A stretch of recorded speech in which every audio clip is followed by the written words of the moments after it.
అందమైన చర్మ సౌందర్యం మీ సొంతం. Second aqua radiance deep cleansing gel.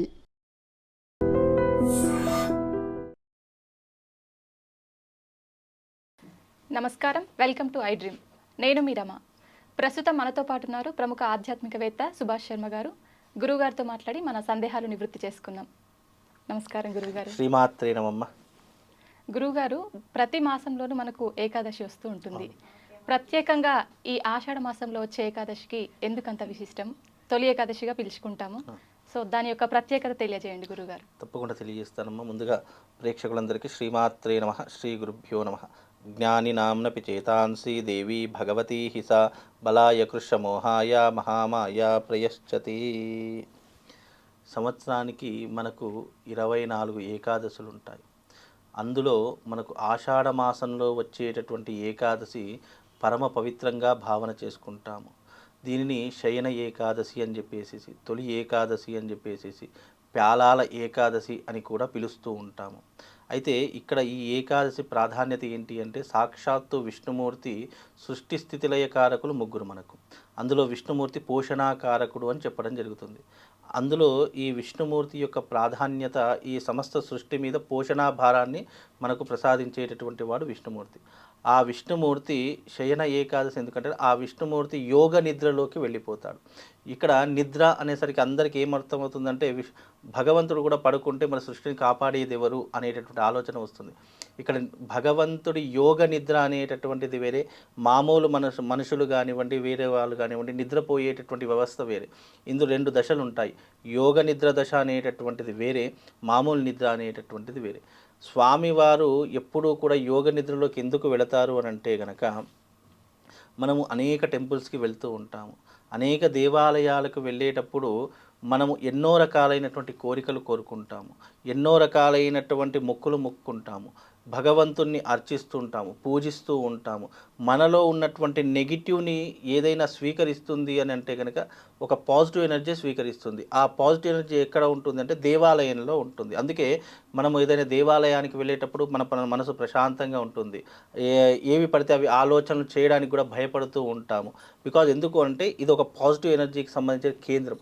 ఆ భగవంతుడి దగ్గర మనం మొక్కుకున్నటువంటి కోరికలు ఏవైతే ఉన్నాయో, మనము పూజ చేసేటటువంటి మంత్రాలు ఏవైతే ఉన్నాయో, భగవంతుని యొక్క శక్తిని కూడా క్షీణింపజేస్తుంది. ఎప్పుడూ కూడా భగవంతుడు శక్తివంతుడు అని చెప్పేసి మనం విశ్వసిస్తాం. భగవంతుడికి కూడా శక్తి కావాలి.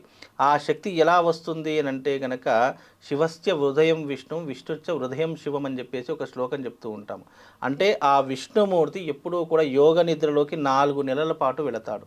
అంటే ఇప్పుడు ఈ ఆషాఢ శుద్ధ ఏకాదశి నుండి కార్తీక శుద్ధ ఏకాదశి వరకు యోగ నిద్రలో ఉండి భగవంతుడు కూడా శక్తిని పుంజుకునేటటువంటి సమయము.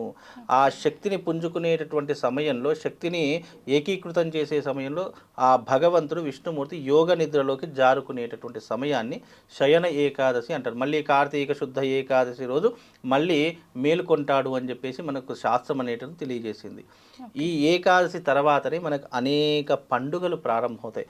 పండుగలు, వ్రతాలు, పెళ్ళిళ్ళు, ముహూర్తములు ఇవన్నీ కూడా దీని తర్వాత మొదలయ్యేటటువంటి రోజులు. అంటే శుభాన్ని మనకెప్పుడూ కూడా ఉత్తరాయణము కంటే దక్షిణాయన పుణ్యకాలంలోనే ఎక్కువ ముహూర్తాలు ఉన్నటువంటి రోజులుగా మన దక్షిణాయన పుణ్యకాలాన్ని పిలుచుకుంటాము.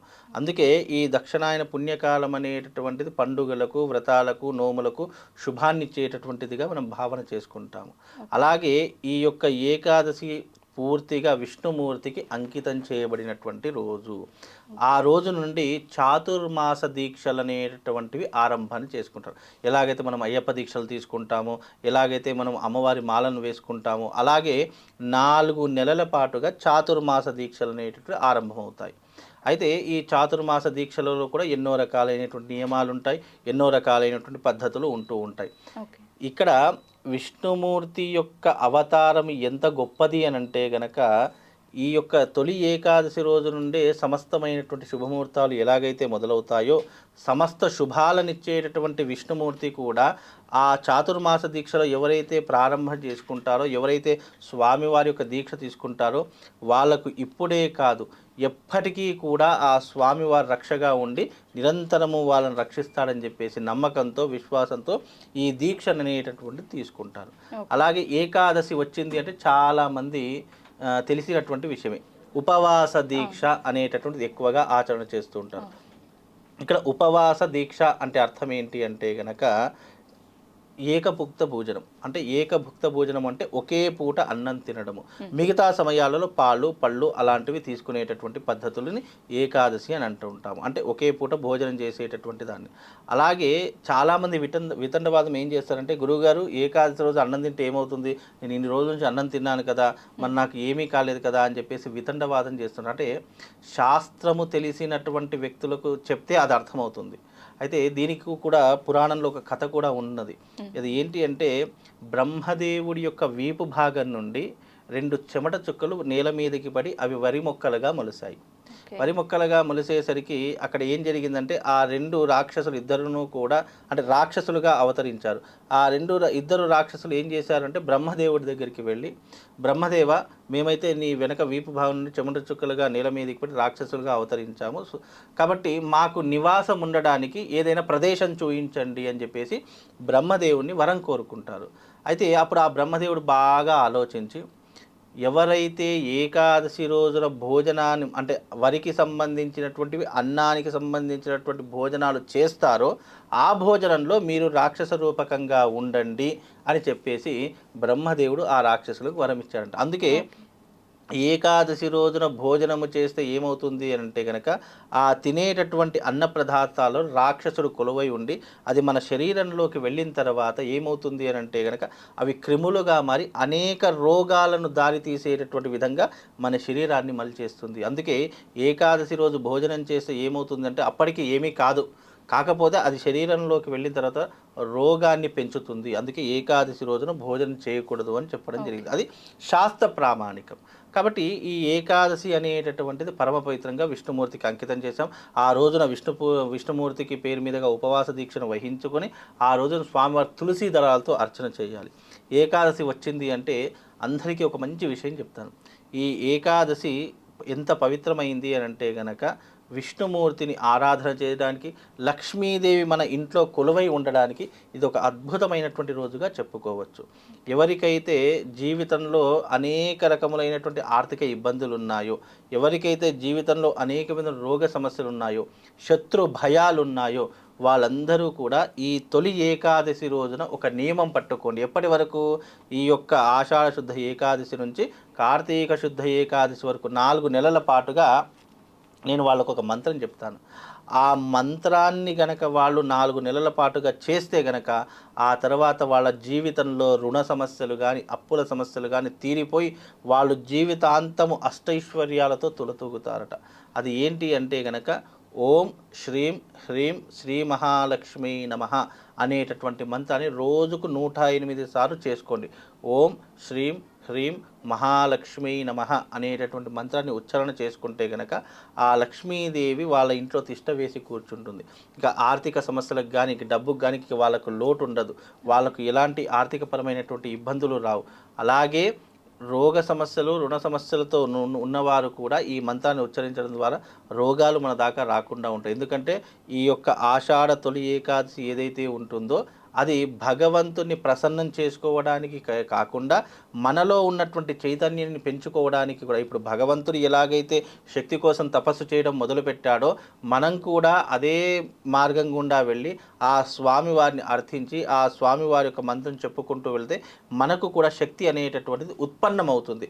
మానవ శరీరంలో శక్తి ఉత్పన్నమయ్యింది అంటే మనిషి ఏది మాట్లాడినా నిజమవుతుంది, మనిషి ఏది చేసినా కూడా అందులో కార్య విజయం దక్కుతుంది.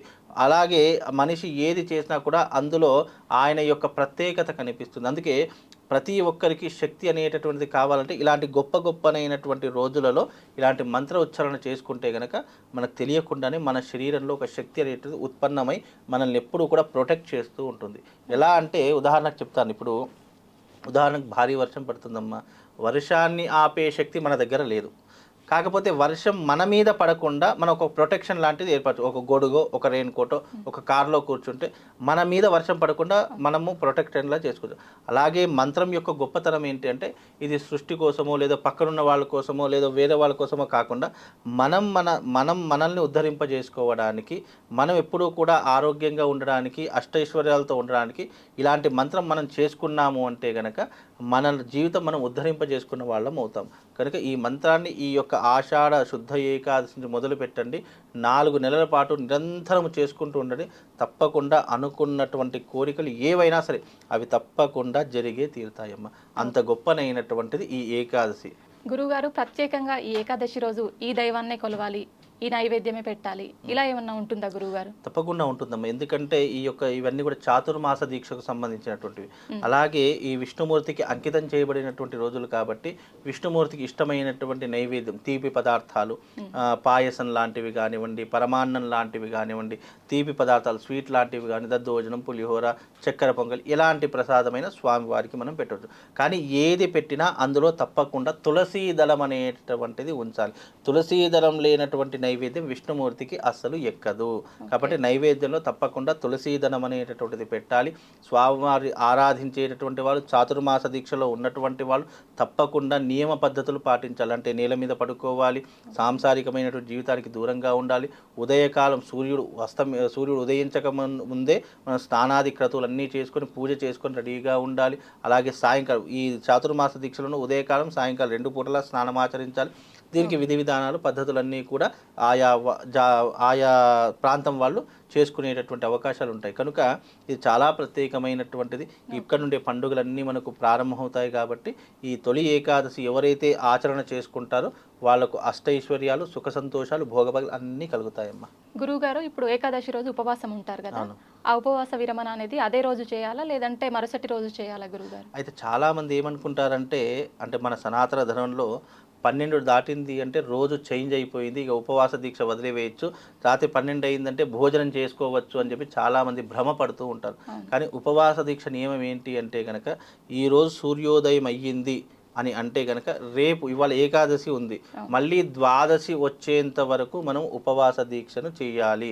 మళ్ళీ తెల్లవారుజామున సూర్యోదయం అయిన తర్వాత మనం దేవుడి భగవత్ ఆరాధన చేసుకొని స్వామివారికి నైవేద్యం పెట్టిన తర్వాత దానిని మనం ప్రసాద రూపకంగా స్వీకరించాలి.